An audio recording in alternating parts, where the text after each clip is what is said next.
Surah Fatiha, the opening. Alhamdulillahi Rabbil Alameen. Ar-Rahman Ar-Rahim. مالك يوم الدين إياك نعبد وإياك نستعين اهدنا الصراط المستقيم صراط الذين أنعمت عليهم غير المغضوب عليهم ولا الضالين.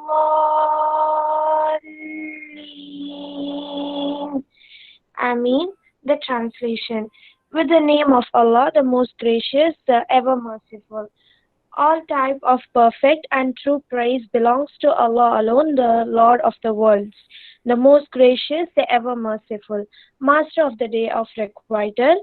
You alone do we worship, and you alone do we implore for help. Lead us on the exact right path till we reach the goal, the path of those on whom you have bestowed your blessings, those who have not incurred your displeasure, and those who have gone astray. Ameen. Thank you, Khadija. Now, I call upon Abhilash, second MSc Chemistry, Student Secretary, Alchemia Association, Department of Chemistry, to deliver the welcome address. Yeah. Good afternoon and a warm welcome to one all present here.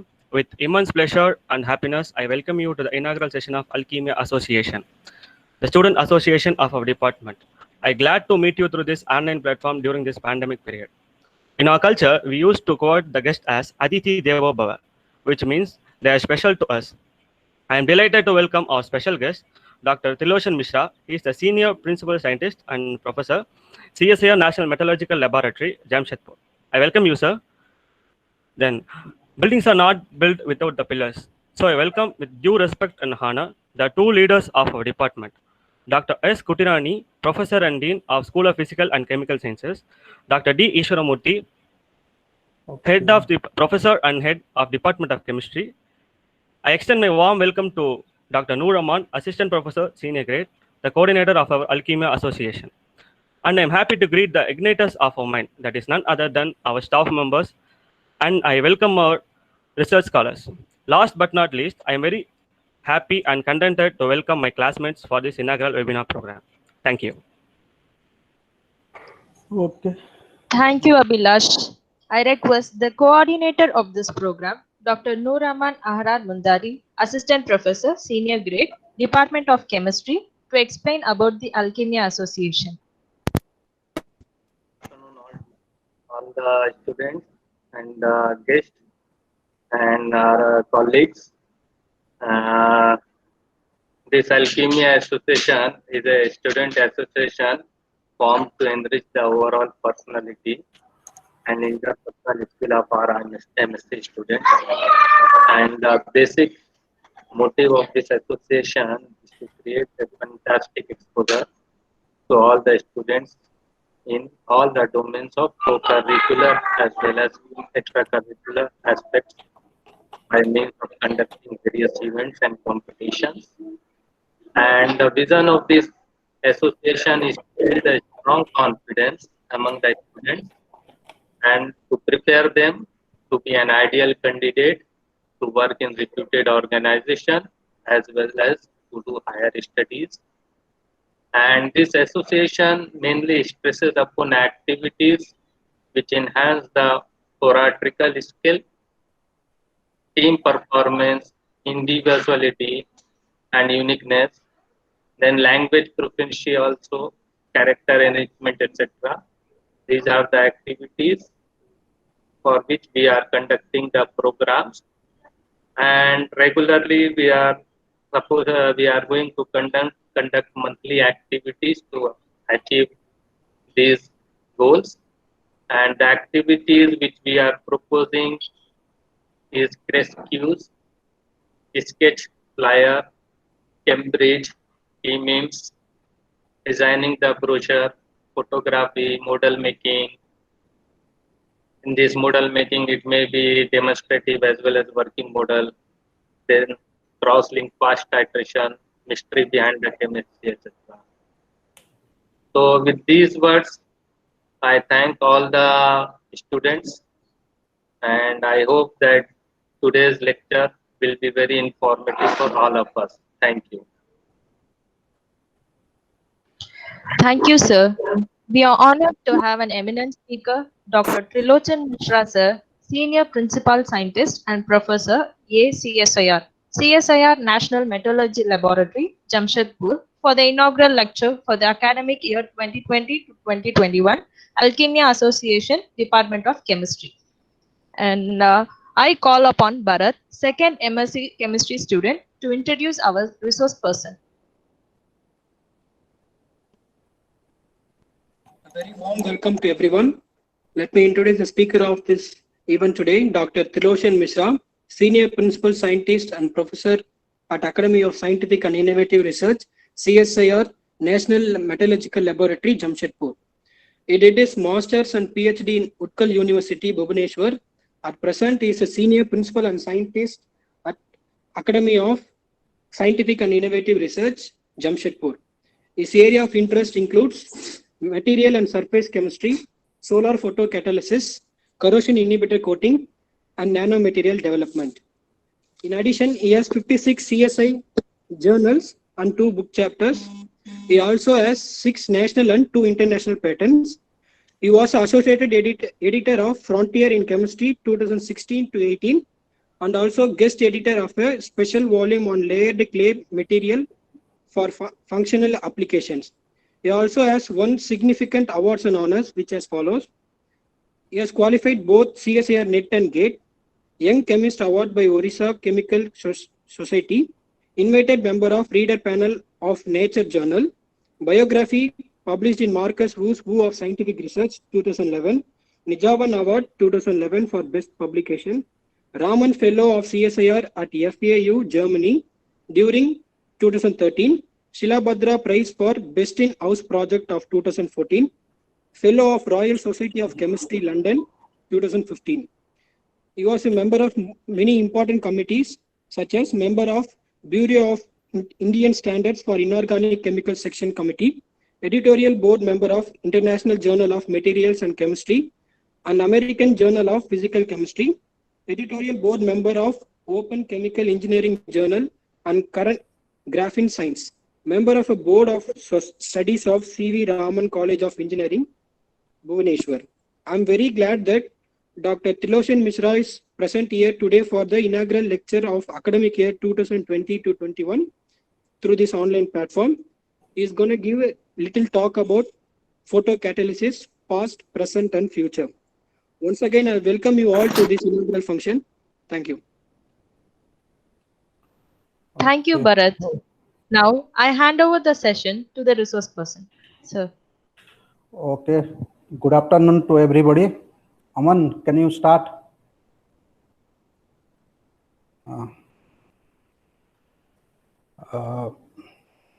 It's a pleasure for me to present some things about photocatalysis to all of you, and hope most of these are students right now. So I will be talking about, in general, photocatalysis. What is the changes in photocatalysis right now for last 30 years? You can understand this field has improved a lot, but still there are a lot of challenges in front of all of us as researchers to bring this photocatalysis to the reality and to the service for the nation and for the mankind.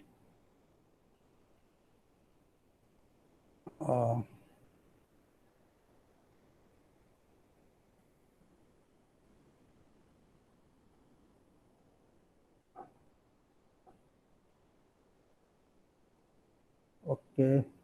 Is there any problem, Aman?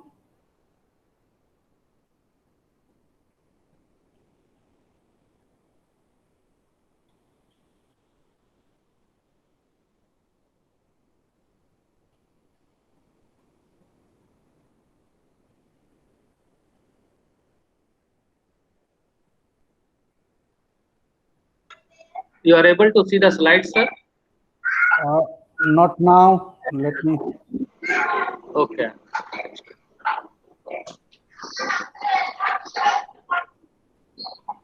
Uh,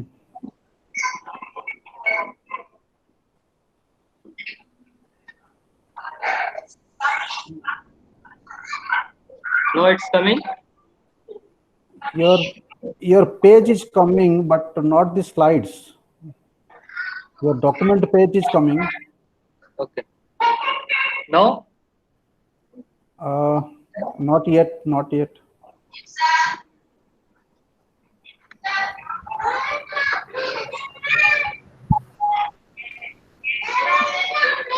PPT is not open.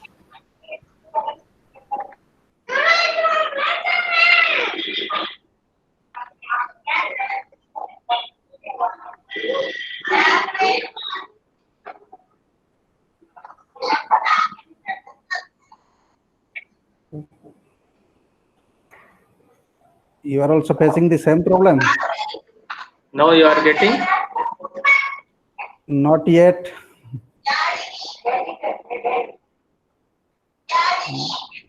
Not yet.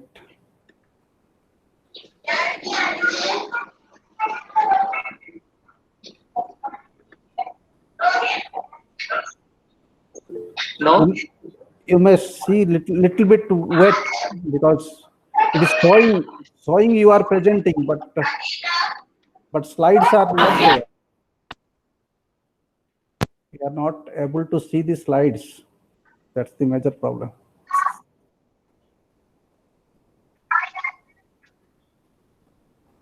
Just 1 minute.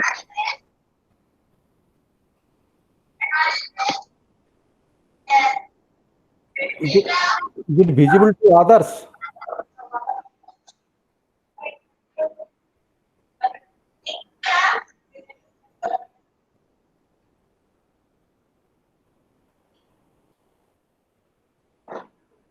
It's coming now. Yes. It is coming. Now it's coming. Make it full screen. Okay. Make it full screen. Yes. Now coming. Yes, it's coming. Okay. Thanks. Okay. You can proceed, sir. Okay. So I will proceed to this page because I will be talking about the photocatalysis, present, past, present, and future. And you know that catalysis, what is the catalysis? Catalysis is nothing but a surface chemistry. And see the beautiful things which has been written as a token for surface chemistry, because whatever we are seeing, everything is surface. We are on the earth surface. We are talking about the materials, and the most of the material, the surface is most important. And in general also, we also see the surface. Okay. So most precious thing is surface, and catalysis takes place on the surface, not in the bulk. Okay. So you have to modify the surface. But before going to the topic as requested, so I am just showing that what are the facility that we are having in our lab at the functional material group here. So this is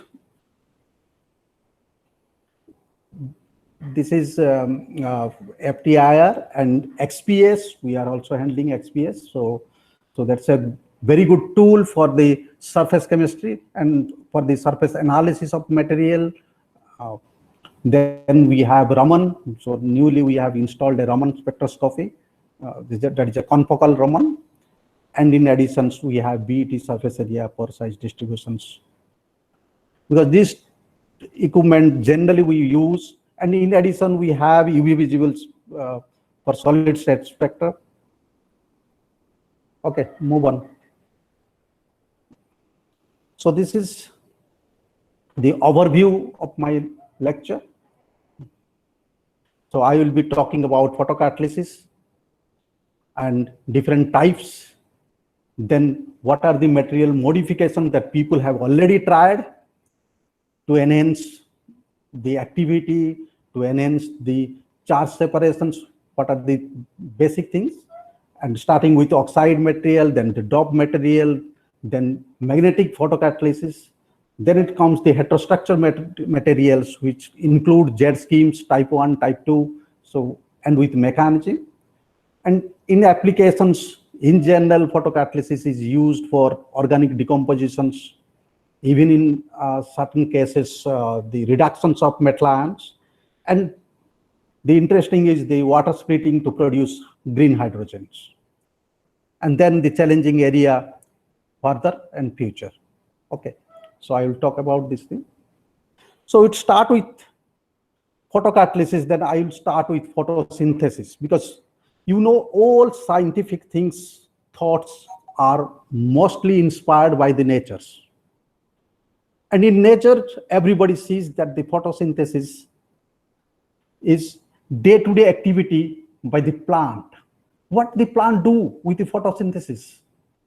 They produce their food. But if chemically I will analyze all these things, they use water to produce cellulose. This is the basic things, starch and cellulose, basic things. And they use chlorophyll because plant do all photosynthesis on its leaves, which are green leaves, which is filled with chlorophylls. And the chlorophylls acts as the catalyst to naturally convert carbon dioxide, water to starch and organic things. And that's the most inspirations things. Can we do it in the lab in synthetic conditions? Because it utilizes only the solar light, which is plentifully available for all of us. It doesn't need any polluting energy, because today we are using we are burning fuels, burning coals to produce electricity and other energy to run our industry and everything. But can we use this solar light to make our organic things or fuels for futures? Because if we will succeed in this way, then there will be no pollutions and we will fulfill our all requirement. So photosynthesis is a general inspiration for all researchers to think about photocatalysis. But we have to synthetically, we'll have to think what material can work. So then comes the material that is called semiconductor, which absorbs lights, and then the electron jumps from a valency band to conduction band. Okay. And that electron can be used for photocatalytic reactions. So it is a general schematic diagram. When we go for synthetic things, then we see that the semiconductor is the most attracting material which can act in place of chlorophylls, natural chlorophylls, and it can act as a catalyst. The driving force is that we want to use the solar energy or to convert the solar energy to fuels and other energy such that we can use it. Okay. So you just see the largest exploitable resource, solar energy, provides more energy in 1 hour to the earth. You just imagine 1 hour, it gives the energy to the earth, which is much more than the energy what the worldwide we consume in entire year. So this is the vast energy, but we are unable to utilize this energy. That's the bottleneck for all of us, and we are trying to do some things such that we can utilize this freely available natural energy for our need. Okay, next. So this is the general photocatalytic reactions. I think you can find it out in anywhere because I use that is titanium dioxide, because this is the titanium dioxide is started as a photocatalyst initially in the beginning by Fujisama Honda in 1972. You just were there, and that was the first paper in Nature which shows that photocatalytically we can split water to hydrogens. And that's the inspiration, but nobody bothered about it because at that moment the reaction conditions was very, very low and the efficiency is very, very low. So nobody paid attention in 1972. Probably in 1980s or after 80s, it's picked up and people thought that why we cannot, how to modify the catalyst and how to utilize the solar energy. So this is the general reaction, so which gives free radicals and other oxidating and reducing agent. Okay. Proceed. Okay. But other than the general photocatalysis, that what we are using in the lab for organic decomposition and other things. But the real interest in the photocatalysis is two reactions. One is the water splitting. Can we directly split the water to produce hydrogen and oxygens with a efficiency which will be acceptable by the industries? So that's the challenge for all of us. And the challenge given little bit inside. The light has shown by the Kazunari Domin of Tokyo University in 2006, its first paper in Nature, which has increased the efficiency from Fujisama Honda, which is below 1%, and he took it to 6% efficiency. So quantum efficiency is 6%, and that was the first paper which gives the inspirations that there is a possibility we can commercialize this water splitting to produce green hydrogens. But at that moment, Domin has placed the condition that we need to achieve around 15% of quantum efficiency such that it can be commercialized. But unfortunately, from 2006 to 2020, we didn't achieve much more breakthrough further. Still, the Kazunari domain is working, but still the researchers are not finding much more breakthrough. But still, it is a challenge, and which is a challenge for all researchers, and it may last for another few years, but sometimes it will be, the breakthrough will come such that we can use this green hydrogen. And other challenge, which comes later on around 2013 by Professor Grimes from Penn State, USA, who has converted carbon dioxide to hydrocarbon, just like photosynthesis.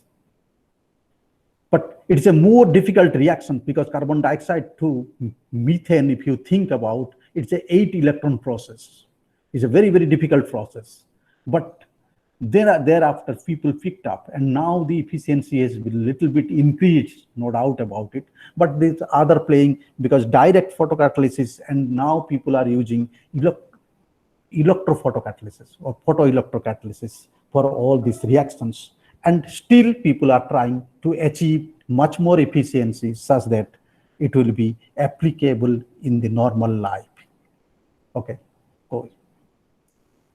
But before going to this, the most challenging thing is to find out or to modify a semiconductor, because semiconductor is the heart of the photocatalysis, because which absorbs light and gives you electron and hole, and that is the basis of electron.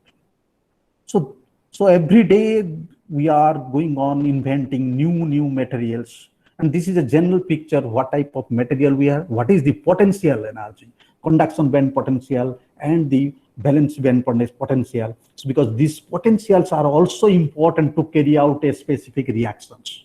That's the most important. To find out a specific catalyst for specific reaction depends on the potentials. Okay, so next. But what is the problem? Why we cannot achieve it? Because it shows that if you eradicate with the light, the valency band electron comes to the conduction band, and this electron will be available for the reactions of reduction reactions, and hole will be available for oxidation reactions. But truly, the efficiency is very, very low. The quantum efficiency is very, very low. Why? Just the problem is that once the electron goes to the conduction band, it again comes back and recombine with the hole. This is a natural process. And the recombination is much faster than our reactions. That's the criticality. recombination, you just see the time, it's 10 to the minus 9 seconds. And for any reactions, we need 10 to the minus 3 to minus 5 seconds. So electron must be available for that time such that you can carry out a reaction with that electron and hole. But before the reactions, it recombines. So most of the electrons recombines, and the available reaction for the reactions is very, very low. That is why the efficiency is very low. That's the first question. Second, if you see titanium dioxide is a very good semiconductor. It is stable, it is cheap, plentifully available.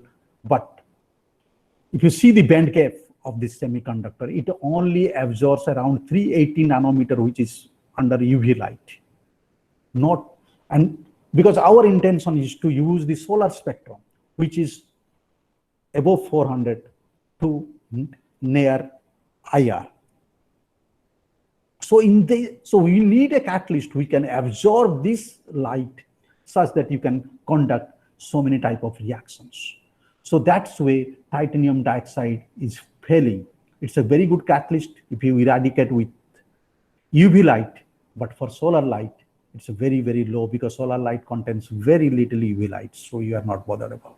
So these are the two bottlenecks which gives you challenge for modifications of the titanium dioxide or other oxide-based photocatalyst. Okay, next. So the modifications, it has been used in a generation, first generation, second generation, third generation. That is what going on. So initially, people started with the semiconductor, only one semiconductor, then try to modify, adopt with metal or non-metal, then create defects, oxygen vacancy or reduce titanium dioxide, then try to dope with silver or gold nanoparticle, which can have a plasmon absorption to increase the light absorption.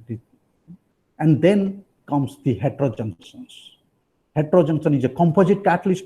It is a more than two semiconductor at a time, having different compositions and the electron mobility. And the main intention is to have a charge separation and delay the recombination. So I will talk about all these things, how this is been developed and what is the present state. And another challenge for industry is the separation. Because if you do any reactions with a powder material, then powder material large scale separation is a very, very critical questions. And we know that if you have a very small particles, if you talk about nanoparticles, then the filtration is again a big challenge. So then there is another question comes, can we modify it? Can we make it a magnetic photocatalyst? So this is things I will talk about all these things. Okay, move on. Okay, so this is the first thing, titanium dioxide, because it absorbs in UV light, it has been tried to dope with carbon, nitrogen, sulfur. The most talked about is the nitrogen doping, and that is what started with Domain also in 2006 in Nature paper. He doped nitrogen to the zinc oxide.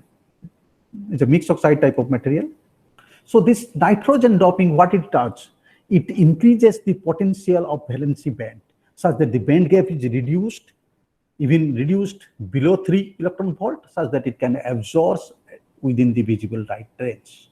So that's the, so, but the nitrogen is if it is doped in the crystal lattice, that's the important. It should go to the crystal lattice. Okay. So it will replace the oxygen and do it. So another approach is to create defects. In titanium dioxide, if you remove oxygen, one of the oxygen in the crystal lattice, so it will create a defects. And defect structure has anomalies, and it also acts in reducing the valence band gap partially. I will show you some of the results, how the oxygen vacancy also works. But it is a typical reason. The thing is that it is very difficult to control the defects. That's and quantitatively measure. And the third approach, that is what I am talking about, the magnetic photocatalyst. Can we have a magnetic photocatalyst? Start with a magnetic material in the core, and on the surface, can you deposit titanium dioxide or shielding with this thing? The titanium dioxide should be on the top position such that it will act as a photocatalyst, but the material can be separated by using a magnet. So these are the approach people initially started with the first generation and second generation. So I will talk about glimpse of these things, and then I will go to rest of the things. Okay. Okay. So this is third generations. Then people tried with 2 or more semiconductor materials. If you have a composite, then there are the electron flow, because electron jumps from hole from the valency band to conduction band, and that electron may flow to the other semiconductor if there is a difference in their potential level. Okay, so that's the criticality. So that electron flow, because you just imagine, if you see the arrows and twist it, it looks like a Z. That is why it is called Z scheme catalyst, because electron goes and electron comes to the hole of this thing and then goes. So this is a way of delaying the recombinations. Okay. So the basic thing is the electron flow from these things. Okay. So just I am comparing with this possible approach. If you go for a heterojunctions, the Z scheme between 2 semiconductors. Okay. The flow of electron is different here. There is a perspective. But if you have a semiconductor and have a metal with a Fermi levels, there is a formation of Schottky barriers.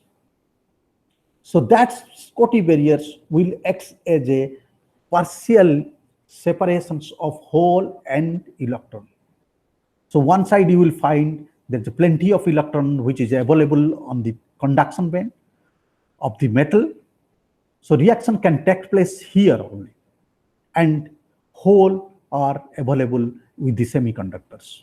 So these are the combination, and this is mostly achievable when the semiconductor is N-type semiconductor and having a metal, or having any other, even other oxides which has a high electron mobility. So electron can flow from this thing to that thing. Okay. That is another approach where you have seen the Z scheme. These are very close to Z scheme, but the type of electron flow is different. And it depends all on the potential level of the valency band and conduction band of the semiconductor, both the semiconductor. So if you are making a composite with what, and then you may see the type of flow of electron. So the main objective of all this, the type 1 and the type 2, both the things is delay recombination or to have charge separations. So from one semiconductor to other semiconductor, electron and hole flows and then delays the recombinations, and such that you will get a maximum time of free electron and free hole to conduct the reactions. So these are the main objectives and different schemes. Okay.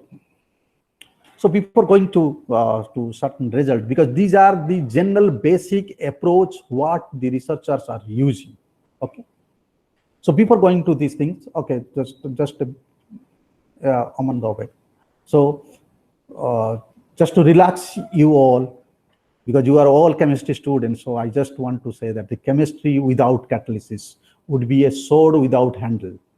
So without catalysis, chemistry doesn't work, because most of the chemical reactions are slow, and we want to make it faster by catalysis. In nature, in human body, everywhere you will find catalysis. In human body also, we have a lot of chemical reactions going on, and a lot of catalysis are acting as enzyme and other things. So without catalysis, chemistry cannot run. So catalysis and chemistry are hand in hand. Okay.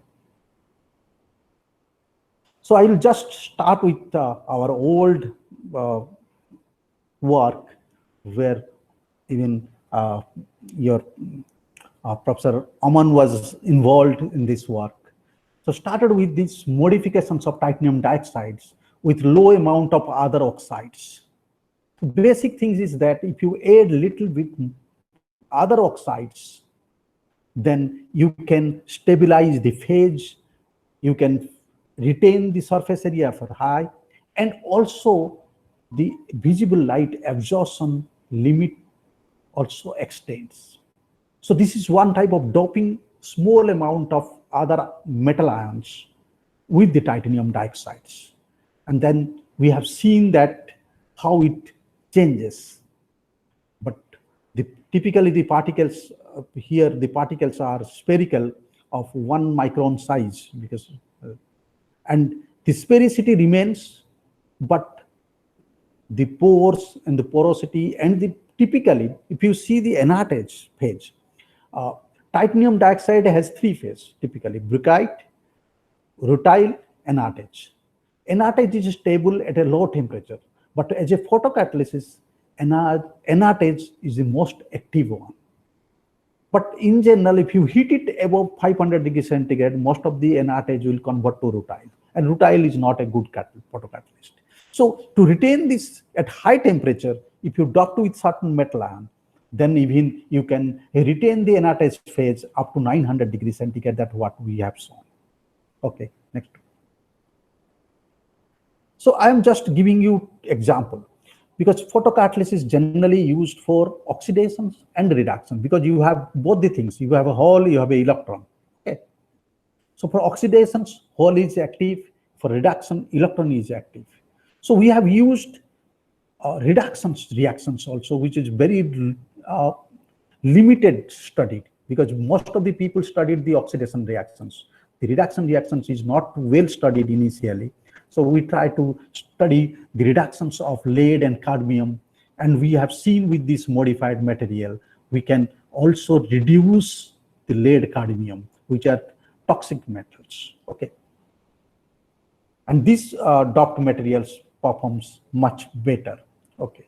So the same reactions we have used for copper and selenium, because in the certain waste material, if you see the copper mine waste, there the waste water contains copper and selenium also combinedly. So we try to use it, copper and selenium, whether we can reduce, because selenium reduction is easy, and little bit copper is also easy, but for lead cadmium is difficult.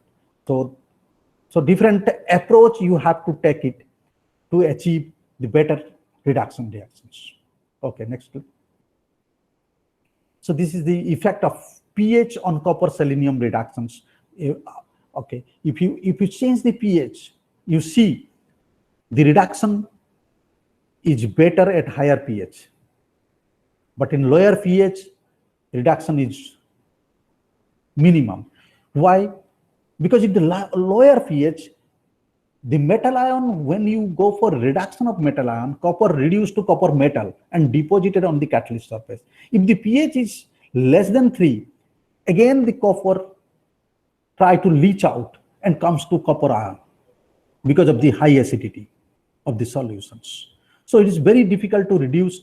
So that come back again. So that is why pH has an important role. But if you deal with the wastewater, you have to see that what is the pH of the wastewater. Okay. So that is why we try to see that whether in the low pH also we are successful, but we see that if you increase the pH above 3, then only you will get a very good reductions of copper and selenium simultaneously. Okay. Next. It's a general concept. That is what I want to show you. If you deal with metal ion reduced and deposited on the catalyst surface, you start with a catalyst which is spherical. But after 15-minute reactions, if you go for a SEM image, you just see that the spherical particles, there are deposition. And now it looks like bunch, but little bit spherical. But after 40 minutes, you just see the whole metal ion covered with this catalyst, and catalyst is deactivating. That's the another problem. But Here you can separate the metal ions directly in the metal ion or deposited on the catalyst. If you filter out, you will see these things. So this is the reality. If you see the SEM, and even the color of the catalyst also changes. Okay. So that shows the metal ion is properly reduced. So the other things I talked about defects, which is a very, very critical thing to measure defect, control defect, which is very difficult. But how to see that whether there is a defect or not? Because if you see the titanium dioxide is a crystal clear white. But if you create defects, the titanium dioxide color changes from white to yellow, even the darker, even it goes to black titanium dioxide if the defect is very, very high. Only if you go on removing oxygen and the color go on changing. So it was noticed when we are doing surface area measurement.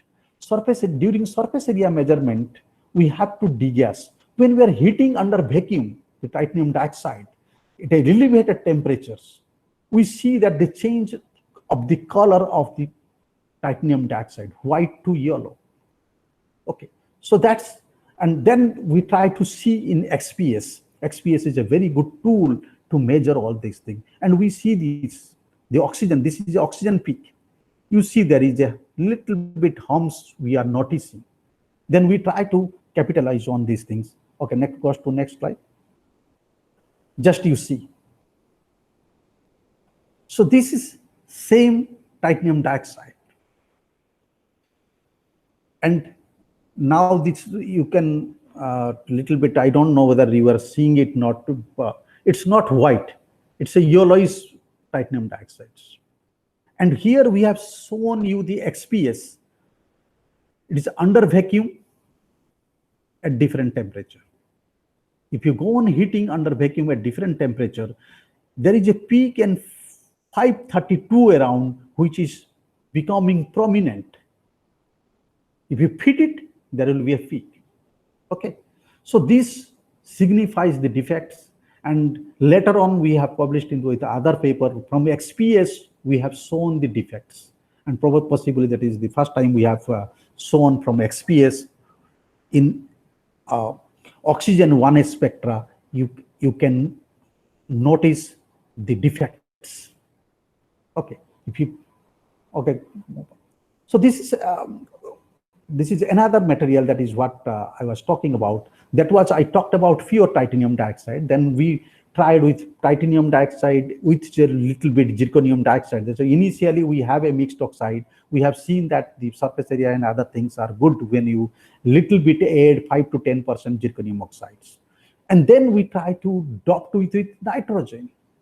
So nitrogen doping can enhance the visible light absorptions. And here we used hydrogen. You know the hydrogen? Hydrogen is a very good reducing agent. So we use hydrogen as a source of nitrogen and heat it. But because hydrogen was used at the time of precipitations, and then we heat it.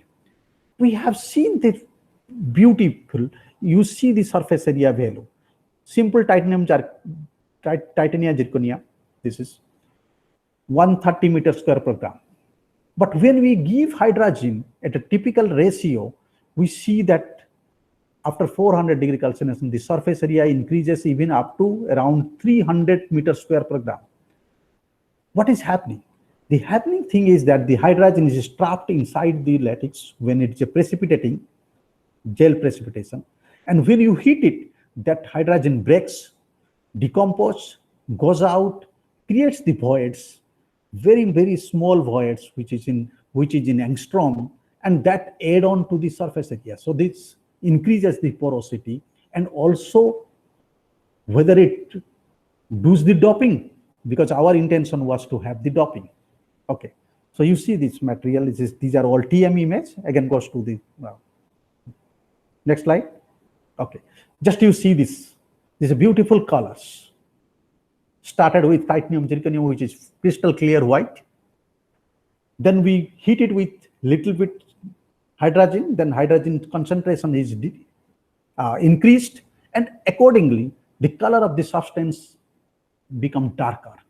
And if you see the UV visible spectra, the absorption band shifts towards the higher wavelength and in the visible range around 500 nanometers. So that shows that it can absorb the visible light. So that's the beauty. Okay, go to next slide. So how to confirm that what is happening? Then again, we use this XPS. XPS is a very good tool whether to see that low amount of nitrogen can be doped or not. If you see the nitrogen spectra, you just see there is a peak at 397. If the peak is 396 or 97, that means nitrogen is doped in the crystal lattice. There is a possibility nitrogen may be doped in the crystal lattice, or nitrogen is attached on the surface as a functional group. We are also seeing some of the nitrogens are attaching as a functional group. Okay. Okay, now go to next slide. So this is another use of XPS extensively for titanium spectra. This is titanium 2p spectra. Here we have seen that this is pure titanium spectra. But if you fit it, you have a solder. This is titanium 3, this is titanium 4. So these are the two materials. This is a pure titanium doped with nitrogen. This is titanium zirconium doped with nitrogen. And you see the percentage of titanium 3 was also there. So that means whatever hydrogen we are using, it is also doped as a nitrogen. Also, there is a defect creations. Defect creation means if titanium 4 is reduced to titanium 3, that means one oxygen is gone. So titanium, there is a some percent, around 10% at least, titanium is remaining as titanium 3. Okay, so how it adds to these things? Let's see. Go to next slide. So this is again, interestingly, we went for the same oxygen 1s XPS spectra, and we see that 532, you see there is a peak. This peak is very, very low, but with the oxygen vacancy, this peak become prominent, these two materials. That means, so this is an indication of oxygen vacancy also. Because earlier people were saying that the surface anchored OH group is also showing 532. But here we have shown the oxygen vacancy can be detected from the oxygen 1s spectra in XPS. Okay, goes to next slide. So then these materials used for the selenium reductions. You know, the selenium, when it reduced, it becomes a red selenium also. So it shows that red color before the reaction, this is, after reaction, this is, and this is the activity of the material, and this was published. Okay, goes. This is a simple methylene blue decomposition, which are very standard reactions people were used with these reactions, how it is. Okay, goes. Next. Then I will come to another materials, because change in material, there we have used zirconium. Here we have used tungsten. You know, the tungsten oxide, again, is a semiconductor. But we have used tungsten is a very, very low quantity here, because our intention is to dope titanium with tungsten and also with nitrogen. Okay, so simultaneously. Then we prepare the material, and the different condition, we see that the material becomes just like a nodular shape, just like Maggi noodles. We have used the word noodle. Okay. If you go to XRD, we are thinking that we will get some peak for tungsten oxide, but astonishingly, we didn't get a peak for tungsten oxide. But in the contrary, we have seen that this peak little bit shifts where the lower to theta value. Why this is shift? The shift indicates that the tungsten is doped into the crystal lattice of TiO2. That means tungsten replace one or two or some of the Ti. Then you will have to calculate what is the atomic diameter of titanium, what is the atomic diameter of tungsten, whether it can fit, misfit, whether it can claim, and then accordingly, there will be a shift of the peak, because exactly tungsten and titanium atomic diameter cannot be same. Okay. So then we use this reaction for the first time as a nitrate reductions.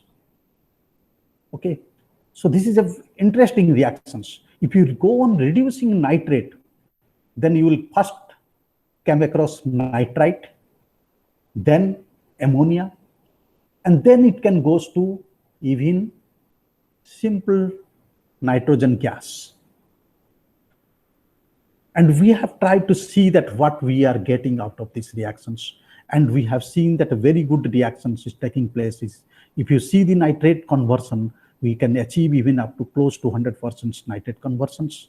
Okay, but what are the compositions? What is the amount of selectivity of nitrogen gas? And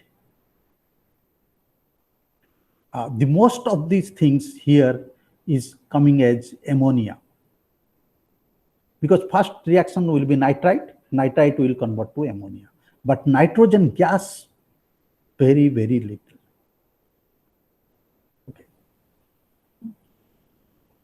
Okay, go on.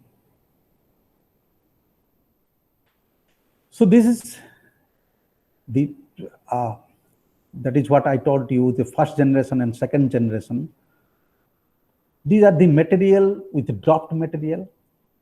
Then I have given a word that the separation, because if you go for large applications, then separation is a beautiful question for all powder materials, and particularly for titanium dioxide or modified titanium dioxide when the particle size is very small. Because if you have a larger particle, the efficiency is low. So you need to use as a powder material for better efficiency, but separation is a question. So looking at to this, we try to started with a core magnetic material, which is Fe3O4, that is, magnetite. And first we try to do with titanium coating. But if you do the titanium coating a little bit porous. So during reactions, water and the reactant penetrates and that destroys this magnetite. And slowly the magnetic activity of the magnetite decreases. So to shield it, what we did, first we seal with silica layer. Then on the top, we try to have a porous titanium layer. So that is our design aspects. We try to do it and how we came across. You just see in the next slide. Okay, come to next slide. So we have prepared this magnetite, that is magnetic iron oxide, in two different ways. One is direct. If you take Fe3 solutions, add hydrogen with a particular ratio, you will get it. But with these things, we got tubular. You just see the tubular iron oxides. But these iron oxides are mixed. These are not pure Fe3O4. That I will come to that. And another iron oxide we prepared starting with the Fe2 and Fe3 in a typical ratio and precipitated with the ammonia. So we got it. And then we coat it as we have planned it.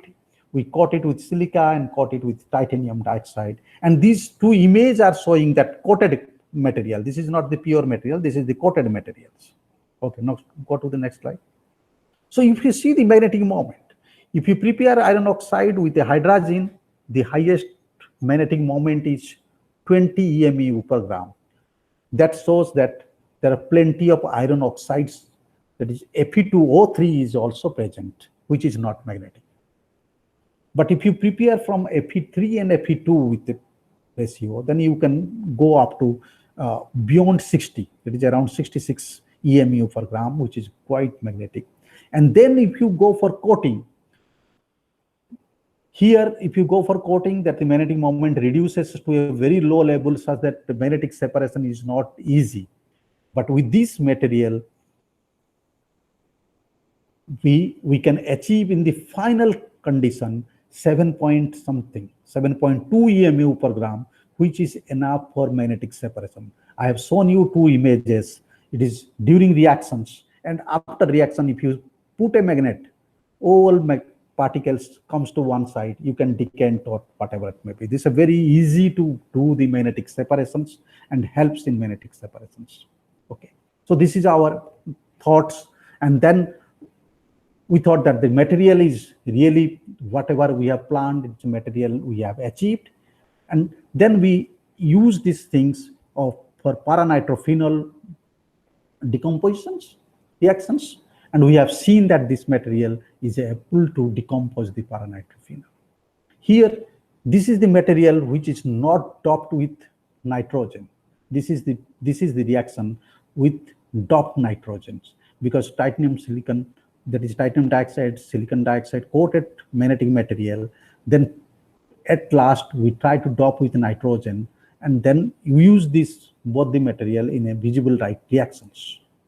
Okay, so the efficiency increases because of the nitrogen doping, but possibly these are for lab scale it is okay, but for practical scale we need more efficiency such that we can use in the huge water treatment process or something like that.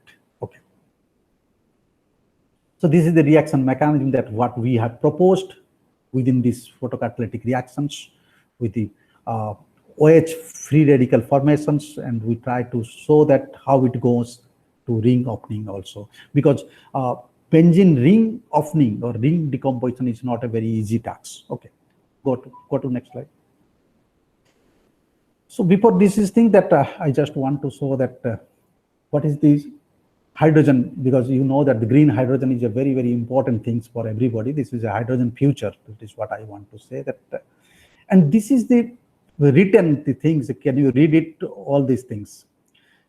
And the person Jules Burns is a novelist. He is not a researcher. He is not a scientist. He is a novelist.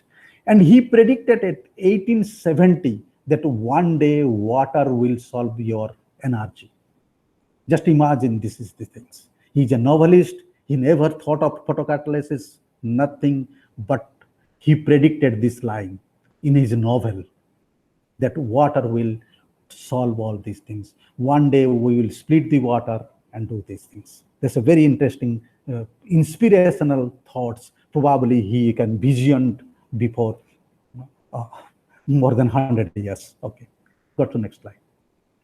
So the basic principle of, because this is a very challenging area, water splitting, everybody is interested because this has a practical application, so everybody running after it. But if you go for this water splitting to hydrogen and oxygen, where the free energy 238 kilojoule per mole, and here the required band gap is 1.23, but the potential is important, then we'll have to find a particular catalyst. Okay, move on. So this is the current picture of water splitting. What are the possible way?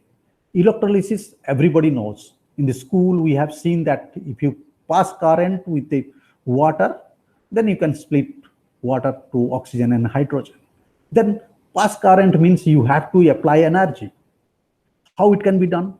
If you want to use solar light, then you use a photovoltaic cell, absorbs your light, solar light, and use this energy of photovoltaic cell to split water.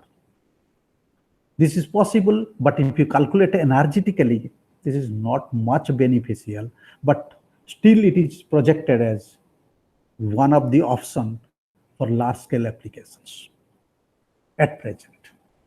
The second thing is more interesting is that the photocatalysis, direct catalysis, that is which is your right side. Direct catalysis is more important because it is a totally green process, low cost, but the bottleneck, the efficiency is very, very low.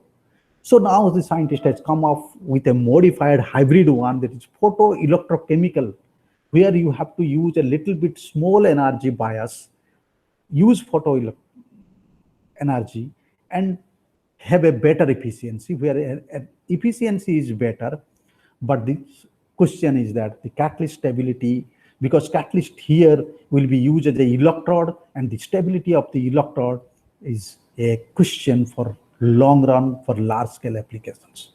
But these are the options still today we have. Okay, next question.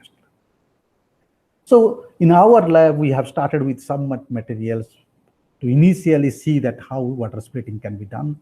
And you have cadmium sulfide is a very good semiconductor which absorbs in a visible light range, and which is been.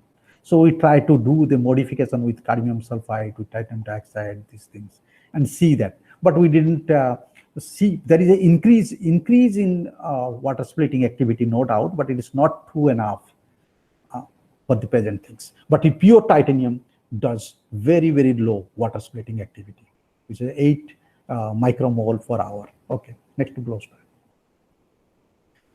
Then the question comes for everybody. This is the new generation. People are trying to have a heterojunctions. But to have a heterojunctions, if you have a smaller particles, very difficult to have a heterojunction practically in the material synthesis.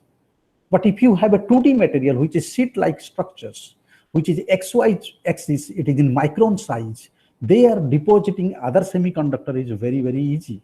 So to achieve a very good heterostructures, it's interesting to use 2D materials. There are 2D materials like graphene, which is a very high conductivity, but it's not a semiconductor. Graphene oxide is a little bit shows, but it's not good enough. But at the other end, you can see that the tungsten metal dichalcogenides, which are very good semiconductor also and having layer structures. If you can exfoliate, make it 2D, then you can have an interesting approach. So these are the approach that I am showing you, that if it's 2D, 0D, 2D combination, 2D, 1D, 2D, 2D, and 2D, 3D. So you can have a different combinations to achieve some things.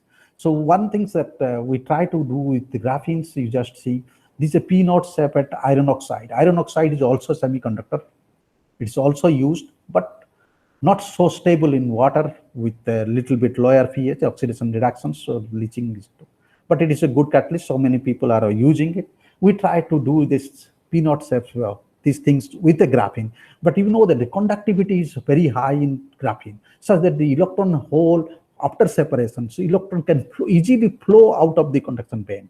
So it can delay the recombination. With this approach, we have material. So I just put up on some of the material that we have tried to synthesize, use it. Okay, next slide. Then we try to move towards the tungsten metal dichalcogenides, which are itself is a semiconductor, so it can form a very good heterojunctions. So we're looking at to this part. We tried with molybdenum sulfide, which is easily available, and try to exfoliate it in different format, and we achieved these exfoliations and disperse it in the different. You can see the TM image, which shows the single 2-layer or 3-layer things. If you go to the characterizations of the Raman and UV visible spectrum, you see that before exfoliation, after exfoliation, there is a shift in the peaks, which indicates that the exfoliation is achieved and it is well dispersed. You just see the solutions. It comes to this. And this one, the red one, is tungsten selenide. This is also can be exfoliated and can be used as a photocatalyst. So we have tried. Oh, next slide. So initially, we have used molybdenum sulfide with titanium dioxide to have a heterojunctions, and used it for chromium reductions, and we found that exfoliated and non-exfoliated molybdenum sulfide has a difference. The top one is the non-exfoliated, and this lower one is the exfoliated one, because it is lighter looking, but the band gap of the molybdenum sulfide changes during exfoliations, and that also helps, and it shows that the exfoliated molybdenum sulfide can increase the rate of reductions of the chromium. Okay, so next slide. Looking into all these things, then we go for the designing of the material. If you start with the 2D sheet, we try to deposit cadmium sulfide, and in the third junction, we try to use cuprous oxide again. So this will be the one thing. So interestingly, then we go for synthesis of the cadmium sulfide, if you different conditions, if you apply different conditions, you will get different type of cadmium sulfides. Because of the chloride ion effect, you can plant sapphate or leaf sapphate cadmium sulfide. But if you have a acetate ion, then you can have a spherical, or it's a cauliflower sapphate. It's a very good cauliflower sapphate cadmium sulfides. Okay, go to the next slide. We try to use these things to make a composite. You just see this thing. This is with the cauliflower one. This is molybdenum sulfide sheets, and there is cadmium sulfide, which is easily shows that the sheet cadmium sulfide is deposited on the sheets. This is the SEM image. This is the SEM image, and this is the TM image. And you see that composition ratio, if you change the ratio of cadmium to molybdenum sulfide, how the visible light absorption shifted. And this here you can see the visible light shifts even up to 800 nanometers. That's a very good things. You can shift, you can range of visible light absorptions. So that material then we have used it. Go to next slide. Okay. Sorry. Back this slide. Here, if you use this water splitting reactions, we found this 8.2 millimole per gram per hour with this material. With these heterojunctions, we found these things. Then we try to improve upon it further. Okay, go to next slide. To improve upon it, then we used copper oxide, cuprous oxides. And then we deposited cuprous oxides. Okay, this is a SEM image, lower one, and the upper one is the TM image. TM image clearly shows the presence of copper oxide, cuprous oxide, cadmium sulfide, and the sheet of molybdenum sulfides. So this, if you see that the things, the hydrogen evolution increases beyond 11 millimole per gram per hour. It's a very good result, and we can increase further these things. But here also, the only thing what we notice, the catalyst deactivates after certain times, because for practical applications you need for long run, the catalyst should be stable and goes for long run.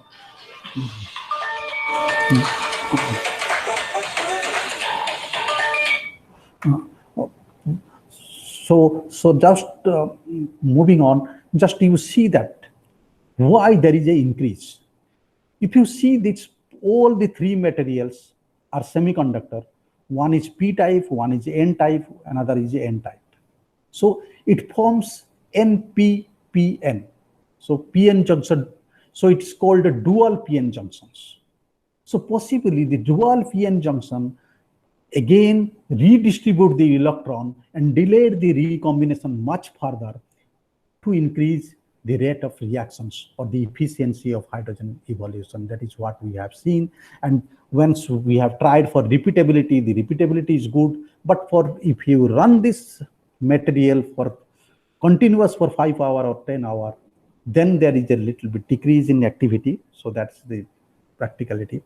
But we have seen that if you have a heterojunction, you can increase the efficiency of hydrogen evolution to the further. So that is what we have seen in these reactions. Okay, next to close.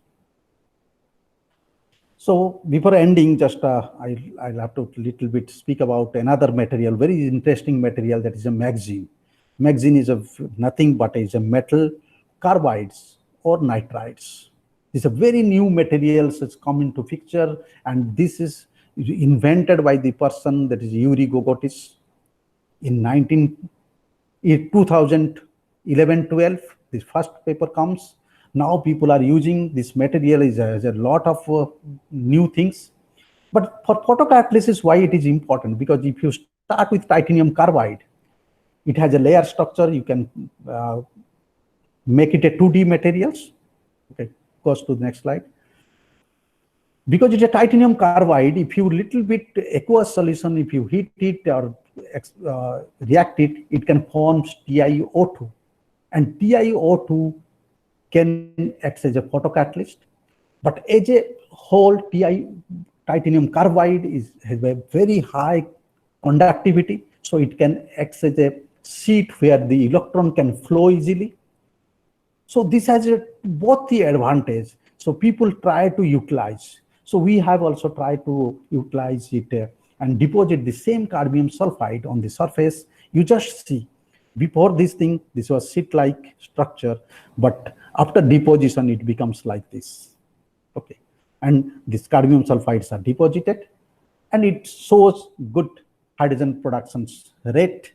But we haven't completed this study. We need to do much more on this material because this is a very new material, and maybe it can act further. Okay. Okay. So possibly that what I intended to show you the results is okay, but the question is that where we stand today on photocatalysis. So as far as the dream is concerned, nothing has been materialized very well. Still, people are looking for materials, better materials to increase the efficiency or to have a mechanism or to have a electrode. If you go for photoelectrode catalysis, then electrode material, stability of the electrode material, these are highly question mark. But again, people are looking into the different material. So you have to think beyond the out of the box. That is what people are talking of. Can we change the efficiency such that bring it to the normal these things? You can explore new 2D material like MagZine or other things, because MagZine has a different, even molybdenum carbide has a MagZine material which has shown some good promising thing, but this material has a problem, is not available easily. But the other material like organometallic complex, like MOFs, these are also attracting. This has a limitation, but it may generate new idea. Another material that is called perovskite.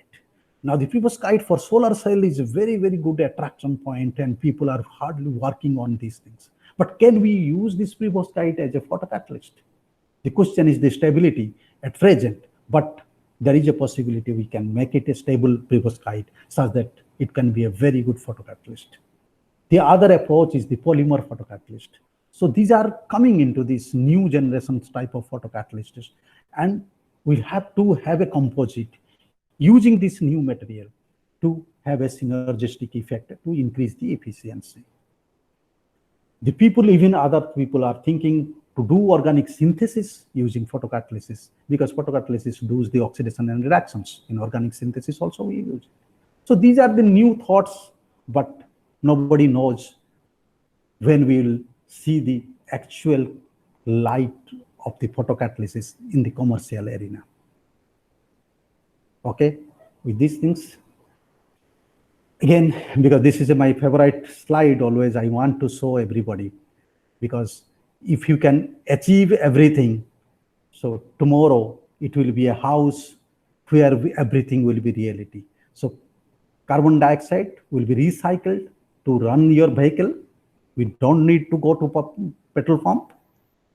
If you split water efficiently to oxygen and hydrogen, then hydrogen can be a fuel for a lot of other reactions. And this solar photovoltaics, again, we need to increase the efficiency of photovoltaic, which will give you light and other things. So you will solve all your energy need through solar light. But this is a question mark. Thank you. Thank you very much. So I am showing my lab, which is now celebrating in this difficult COVID period, the 75th year we are celebrating. And these are my student, past student mostly. So this is all together my talk. So if anything, I'll try to answer you. Thank you, sir. It was an excellent and informative session focused on photocatalysis types, its applications, and future challenges in photocatalytic research. Thank you, sir. Now, the session is open for questions from the participants. Participants, please unmute yourself and ask the questions to sir. If you have any queries, please unmute and clear your doubts.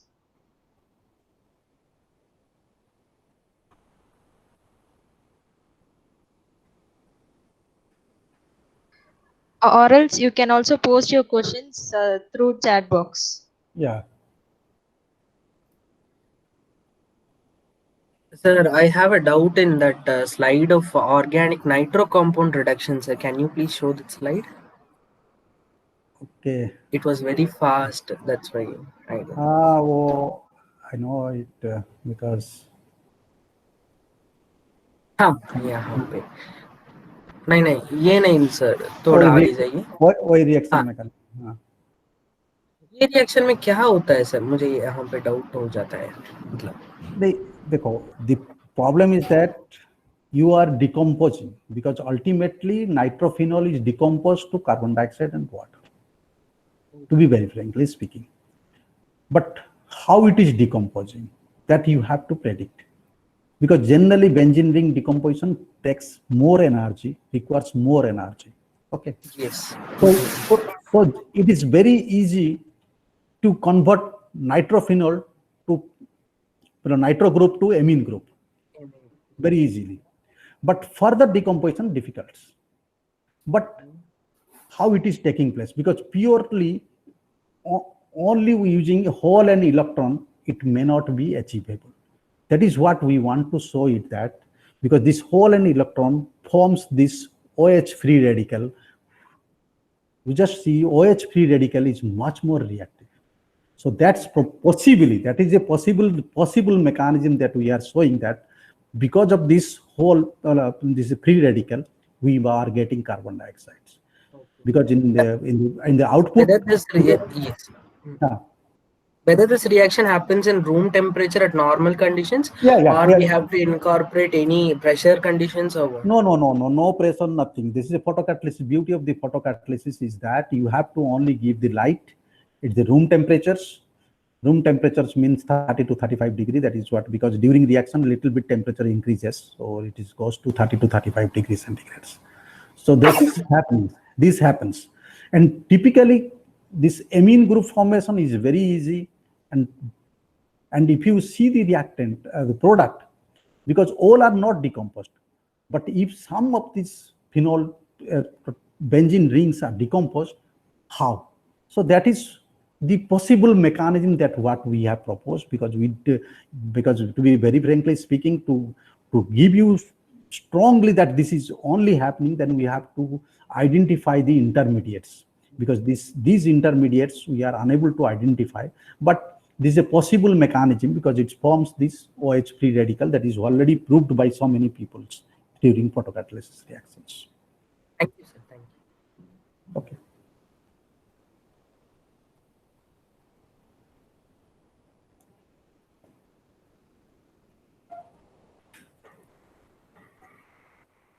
Thank you, sir. Thank you for your valuable answer. Okay. With this, we have come to the end of the program. I request Venkataramanan, second MSc Chemistry student, Joint Secretary of Alchemia Association, Department of Chemistry, to deliver the vote of thanks. Venkat.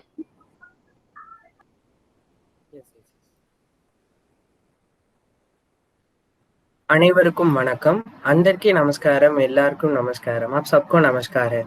I would like to start with an ancient Tamil literature work. Irevanadi say, let me repeat. Piravi Perungadal Ninduvar Neethar Irevanadi Seradar. Piravi Perungadal Ninduvar Neethar Irevanadi Seradar. No one can swim the great sea of birth but those who are united to the feet of God. As per the quote, I thank Almighty. Without His grace, this inaugural session would have not succeeded. Next, I thank our Honorable Chief Guest, Dr. Triloshan Mishra ji, for his enlightened lecture. I also express my sincere gratitude to you, sir, for accepting our request in your busy schedule. I also thank our management of B.S. Abdul Rahman Crescent Institute of Science and Technology for providing us support in many ways. I express my truthful gratitude to our Dean Ma'am, Dr. Kutirani Ma'am, Dean, School of Physical and Chemical Sciences, and Dr. Ishwarmurthy Sir, Head, Department of the Chemistry, for creating an excellent opportunity to gain the knowledge. I also thank our lovable coordinator, Dr. Noor sir, for arranging and coordinating an eye-opening lecture. I also thank every participant of this lecture for supporting us. Without your support, it would have been an impossible task to complete this event. Last but not least, வாய்ப்பும் துணை உறுதியும் தந்த அனைத்து நல்லுள்ளங்களுக்கும் நன்றி பாராட்டி விடைபெறுகிறேன். நன்றி வணக்கம். मौका देने के लिए मन से धन्यवाद चाहता हूँ. धन्यवाद. Thank you, Okay, Venkat. thank you. Okay, Once thank you. again, I thank everyone for your active participation. Thank you. Thank you, sir. Okay, thank you. Thank you, everybody. So, okay, Aman. Noor sir, please unmute your mic, sir. Yeah. Yeah. Yes, sir. You can leave now, sir. Okay. So Thank you. you will send the other things. Okay. Okay, sir. Okay, sir. Thank you, sir.